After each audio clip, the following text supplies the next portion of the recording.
Heterotopians has said, we do not live in a sort of vacuum within which individuals and things can be located, or that may take on so many different fleeting colors, but in a state of a relationship that define position, which cannot be equated or in any way superimposed. So here, when Prospero is indulging into magic, he is establishing a relationship which is making him create the heterotopia in the island. It is through his relationship with his magic that we see that he creates a kind of an heterotopian space where time is arrested, where the equation of space and time gradually changes.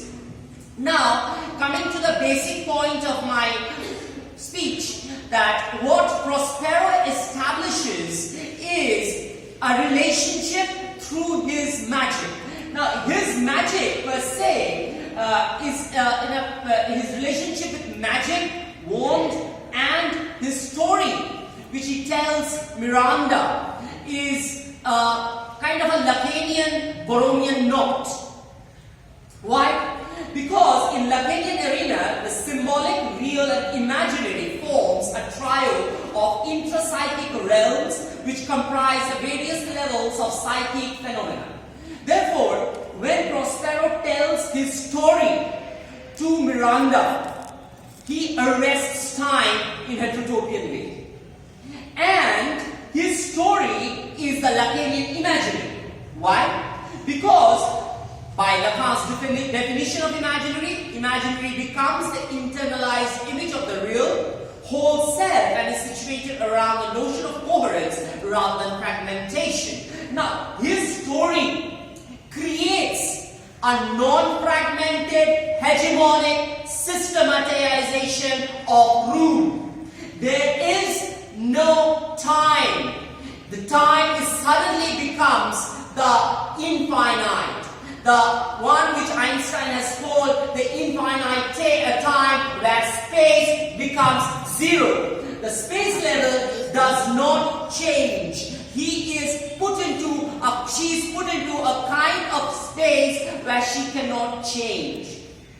Now, why does he continuously interrupt his own narrative? He keeps on saying this, that, and that is what his discourse is all about. Not yet. He keeps on arresting himself in his documentation of the past. Not only the past is frozen in time, it is also, as I said, the imaginary tale. The imaginary with Lacanian imaginary. It's not the imaginary tale. Now, when we are put into such kind of a position, we come across the discourse. It is not through language he is communicating. It is through discourse he is communicating. And what is he communicating to Miranda? Miranda already knew what was the past.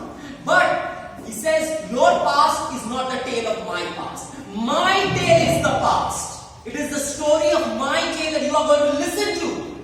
And you have to listen to. Because it is the hegemonic tale. No one dares to interrupt me except myself. I have the control over my language, over my discourse, over my realm, over this island. In this way, he transforms the island into the Lacanian next step of the symbolic. His wand is also the symbolic. Now, why does he carry a wand? He is powerful magician enough. He could just interpret nature. The wand is his cultural phallus. Why it is his cultural phallus? Because in Milan, he was castrated. He was moved away from power. Power is the cultural phallus. So when he was removed from power, he was put into a castrated position where anxiety is renewed. So when he enters the island, he adopts pen, penis, wand as a symbolic medium. Now, what is symbolic, as Lacan says, in contrast to the imaginary, which involves formation of signifiers, language, and is considered to be the determining order of the subject. So he uses his wand and he uses his island as his heterotopian area which is non-feudal. As we all know, Milan is a feudal area. Milan has certain orders. It moves into kind of from one hierarchy to the other hierarchy. At that time, Milan is also an agrarian culture. But in this island, he will not use that type of hierarchy. He is the be-all and end-all here. He is the cultural palace of the island, and he can create through his discourse whatever he desires to create. Now, then what about his story? Why does he go on telling a story? Now, this is where he is nurturing himself. He's using the story as the medium to control everyone there. Prospero's storytelling is what creates the grand narrative for Miranda. When I say grand narrative, I am using the concept of Lyotard. And when I am using the concept of Lyotard, we also have micro narratives, right? Who are the ones who are in the micro narratives? Micro narratives are spoken by Ariel when he says what happened before Prospero came. Micro narrative is delivered by Caliban, who is speaking when Prospero was not there, he was the king. All these are micro narratives. Even Miranda's story about her knowing of past is also a micro narrative. Now, Prospero totally discredits her story. Says, you don't need to tell any story. It's my story you are going to hear. It's my area, my story, my space, my time. No one else matters. Now then, how he is using nature? He is utilizing certain features as a magical formation of nature. Here, nature is the magic, which is turning into a cultural space. And there is his alternate reality. When I say alternate reality, then what is he in reality? In reality, he is a banished Jew. But in alternate reality, he is the greatest power. And in that heterotopian area, he will go on creating his own rule. Now, coming to the next part of my argument. When we say discourse, we also talk about what he, when I spoke about discourse, his discourse with Miranda, Foucault argues in his Archaeology of Knowledge, Foucault argues that discourse emerge and transform not according to a developing series of an unarticulated common world views, but to a vast and complex set of discursive institutional relationships which are defined as much by breaks and ruptures as by unified themes. That is exactly why he is interrupted. His narrative is ruptured narrative. He keeps on rupturing himself in order to create a discourse. We would understand what he is trying to mean. Even though the paraphernalia, the setting is different, but we can get what he's actually trying to do to us. He's controlling us, and we are just transported. We don't know whether it's what time elapses during the story, how much time elapses when he's telling the story. Is it 1 hour? Is it 2 hours? Is it 4 hours? We don't know how long he's telling the tale. Now, when I am talking about his power, we have to always talk about his magic. Now, his magic is the one which transforms the nature. He derives the magic from nature, right? And then he transforms that. And that is why his magic is the Lacanian real. What is Lacanian real? Something which resists representation. Does we ever see him doing a magic directly? We see he's putting Miranda to sleep. We see he's asking Ariel to create the mask. When does he do the magic?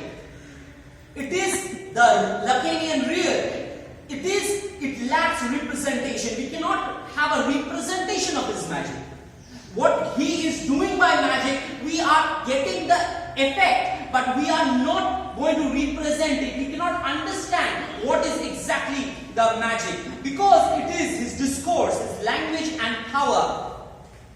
Now, coming back to the heterotopian origin, as I was talking about, his time in Milan was a chronos time. That is, you have time limits. Just like I have time limit in this seminar, where Prospero has a time limit in his Milan world. And in that time limit, he knows he's vanished. He knows he had age. when he was banished from Milan, we know he had particular age. He was old enough. He was during his early youth. But in the island, he does not age. He does not change in his age in issues. So what time does he obey in Ireland? Ireland, he has a kairos timing, an infinite time, and that is why he cannot move away from the island and do the magic. He cannot do magic outside the island because his island is the one which grants him the kairos timing. It is the infinity of the time that can happen in the island only. It cannot happen outside the island. Exactly, of course. So coming back to the final part of my argument about how why he returns to Milan. If he had so much power in the island, he could just say, no, I don't want to return it to the Milan. He was happy, whether he was happy or not becomes another Lacanian issue. And therein we have the idea of anxiety. What is anxiety in Lacanian term? Anxiety comes from the lack. Now, in Ireland, what is he lacking? In Ireland, his only lack is his fulfillment. Because fulfillment and lack in the fantasy area, according to Lacan's theory of anxiety in seminar 10, he mentions it that with fulfillment comes the lack. Like he had to keep the lack going, and that is why when he leaves the island, he breaks the wall. He breaks the wall. He breaks the power which has held him here. Why does he break the power? Because when he returns to Milan, there he cannot do magic, and there his identity is that of a displaced duke returning there.